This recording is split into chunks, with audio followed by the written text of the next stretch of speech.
A lot of you in the next 4 years. Okay. Are you staying on, by the way? Well, there'll be time to decide all that. I'd like to, because I really enjoy working for what's now going to be a very historic presidency, the first president re-elected as a Democrat since the days of Franklin Roosevelt. That's an awful great opportunity to be a part of something like that. So if asked, you're staying? Yeah. Okay. Why not? Okay. We'll be right back with Bob Woodward and more, lots more to cover tonight on this edition of Larry King Live, Election Night 96. And, of course, Bernie and Judy and the rest will be taking you throughout the evening. We'll be right back.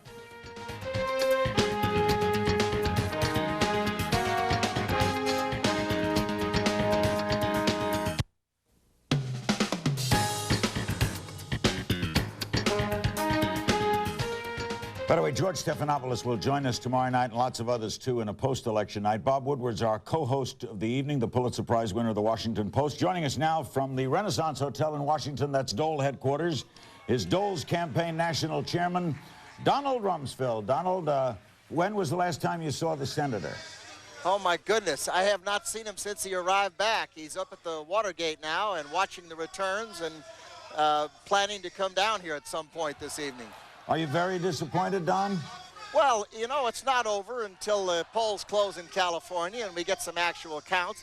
There's no question but that the situation in Florida is disappointing, but there have been some other good wins, and it certainly looks like the House and the Senate, the wonderful surge Bob Dole put on and Jack Kemp helped bring in the House and the Senate to a plus mark.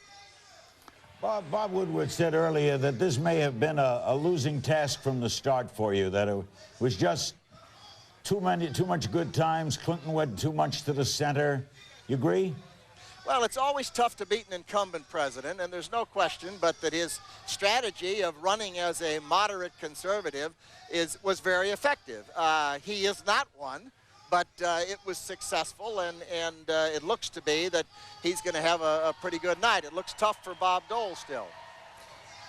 Don, could I ask you the question about, if you're a realist and straight talking, what letter grade would you give the Dole campaign, honestly? Well, I think that there is going to be nobody in this country who voted for Bob Dole or supported Bob Dole who is not going to be very proud of that vote and that support. This is a fine, honorable, principled, decent man, and a very talented man. And if he's elected, he'll make an outstanding president. So you don't want to answer the question, though. What would be the letter grade? I mean, not to second guess, but what letter grade would you give the campaign itself? Because that's part of what happened today. Sure. I can't give it a letter grade. I'm not enough of an expert to be the one who makes grades for something like this, but I can say this. I think that Scott Reed and the team he pulled around him have done really an excellent job. There's always going to be some fly specking around the edges, and someone will say, oh, you should have done this or you should have done that. But the fact of the matter is I don't believe an incumbent president has lost an election with the economy growing, even though it's very slow growth in this century. So Don, as well as you know him, if this trend continues, how hard will Bob Dole take this tonight? Oh, this is a fine human being, and he is an individual who has coped with all kinds of adversity in his life, and there isn't a doubt in my mind that he will do whatever happens tonight with great dignity, win, lose, or tie. Do you know what he's going to do? Vacate? What are the immediate plans? Do you know, Don? Yeah, he plans to win still, I bet you. You watch him on that 96-hour marathon, and there is a man who is win, lose, or draw. He's going out as a winner. But assuming, let's say, the worst for you, does he get down to Florida for a while? I don't know what he plans to do. I think that obviously after a 4 or 5 days like he's had and everyone else has had, I think everyone's going to need a little rest. Thanks, Don. Thank you, Larry. Don Rumsfeld, the campaign national chairman for Bob Dole, speaking from the Renaissance Hotel in Washington. I'm Larry King. We're with Bob Woodward. We'll be right back.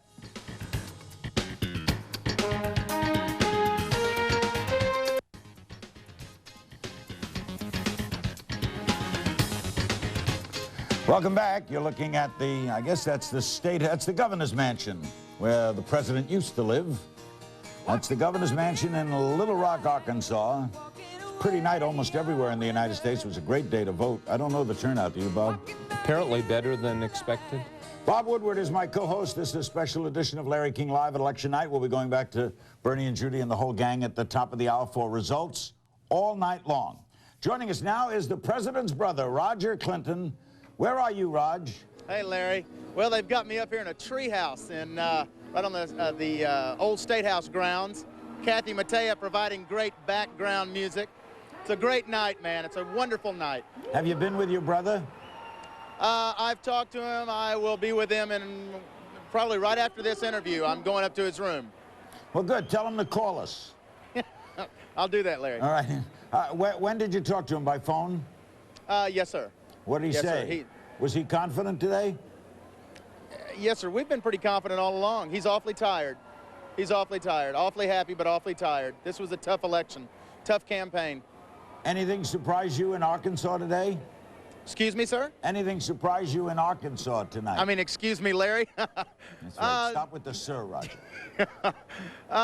Nothing really has surprised me other than the support. You know, it's always tough. It's always toughest most of the time to please your home city, your home state, your home base, so to speak. And Arkansas really rallied around us this time, and we were really glad. That's always good when you come back home and you see this kind of support. You know, your brother was talking in those last appearances yesterday and earlier today. This is his last campaign. Do you have any idea what he's going to do after the year 2000? Well, Larry, I would say, first off, I'd like to say I'm just throwing this in now. You do what you want to with it, but might be his last campaign as an actual candidate, but I think he'd make a heck of a campaign manager. We're going to have a woman. We're going to have a woman president one of these days, and I can't think of a better time to start. But hold it. I think Woodward wants to ask you something, Roger. Roger, this is Bob Woodward. Hi, Bob. Two years ago, it looked like your brother was not going to be reelected. The Republicans had taken over Congress. Obviously, now he's won. Did he ever, for you, isolate the turning point, or could you sense in your discussions with him when it looked like it was going from no win to a win? You know, honestly, Bob, I think that he never really isolated, per se, the turning point with me, but I think that he would agree. From my conversations with him, we stayed the course. Just because people wanted change in '92 didn't mean they didn't still want change in '94. But it was proven, he believed in his heart, and we all believed, that they didn't want change from the presidency, from the change that they had made in '92 at the White House. They wanted change across the board, and the rest of the across-the-board scenario happened in '94. I think he stayed the course. I think you saw a lot of people jump off ship, both Democratic and Republican supporters alike, and then they all rallied back around him. But also, as he's commented several times, and other fellow Democrats and Republicans that he's worked in and around for the last several years, he became president after about 2 years. He really started becoming much more presidential, and I think everybody finally realized we have something special here, and we need to hang on to it. Roger, do you think your sister-in-law might run for office someday? Well, without putting myself on the spot... Go ahead, put yourself on. Well, you know, I can't think of a better person. She's a wonderful person, a wonderful woman, very strong, very politically active, as you well know. And she has a lot of ideas for the future. And, you know, when you're obsessed like my brother and my sister-in-law are with helping this country and this world, and I guess obsessed is the only thing you can say to characterize wanting to become president and first lady, then she has a lot more to accomplish. And I think that being in an office, a public office, and a high public office at that, I think is a perfect spot for Hillary. Thanks very much, Roger. Thanks, Larry. Always a pleasure, buddy. Say hello to your brother. Yes, sir, I will. Thank you. Go up now and say hello. Thanks, Raj. Big night tonight in Little Rock. We're with Bob Woodward. We've got a half hour to go. Trent Lott, the Senate Majority Leader, will be joining us. We'll also hear from Henry Cisneros, the Secretary of Housing and Urban Development, and find out if he intends to stay on in this projected win for Bill Clinton. If you're joining us late, we can tell you that to this minute, so far in the major races, no surprise. We'll be back with more after this. Don't go away.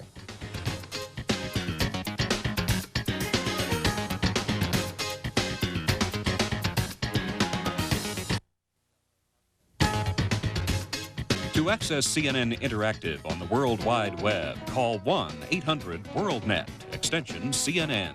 for free internet software.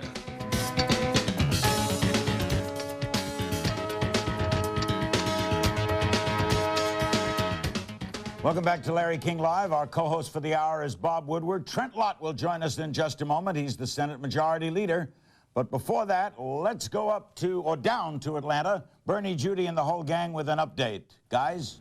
Larry, we have 2 Senate races to call and one state in the presidency, and that is the state of Louisiana. It gave President Clinton in 1992 his biggest margin in the South outside of Arkansas, and we are saying that Bill Clinton has won Louisiana in 1996, and it's 9 electoral votes. Now taking you to the all-important map that matters most of all in this presidential race. President Clinton at this hour has 284 electoral votes. Challenging Bob Dole has 96 electoral votes, and we continue the count. But as good a shape the president is in, and these electoral votes, his coattails were not long enough, Bernie, as you said earlier tonight, to help the Democrat hang on, to the Senate seat in Arkansas. CNN declares in the state of Arkansas that the U.S. Senate seat goes to the Republican, Congressman Tim Hutchinson.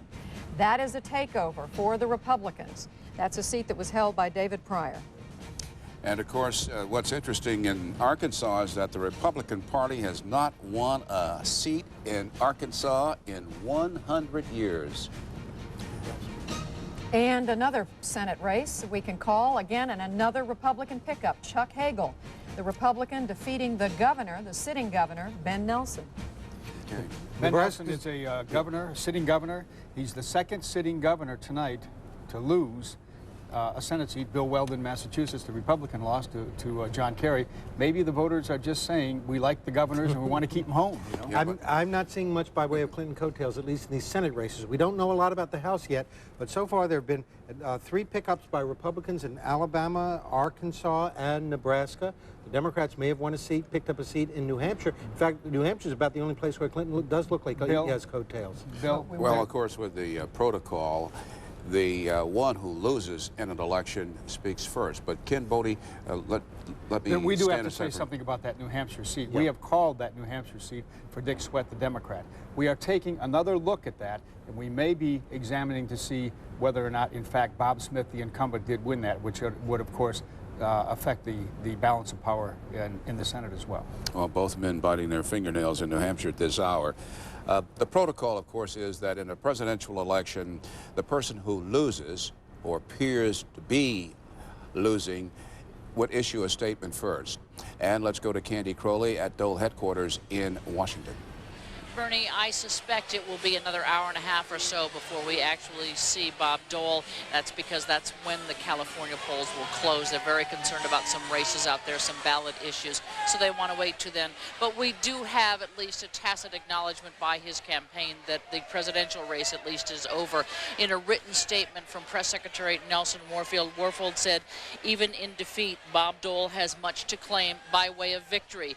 He noted that it appears that the Republicans will retain control of Capitol Hill, and Nelson Warfield concludes this means that the nation endorsed what Bob Dole fought for, and in its broadest sense, that is support of Bob Dole. Nelson also praised Bob Dole for his courage and his honor, and I can suggest to you that there are a lot of people in this room that agree with that assessment. Back to you in the National Desk. Okay, thanks very much, Candy Crowley. Dole should take some solace in the fact that he put a dent in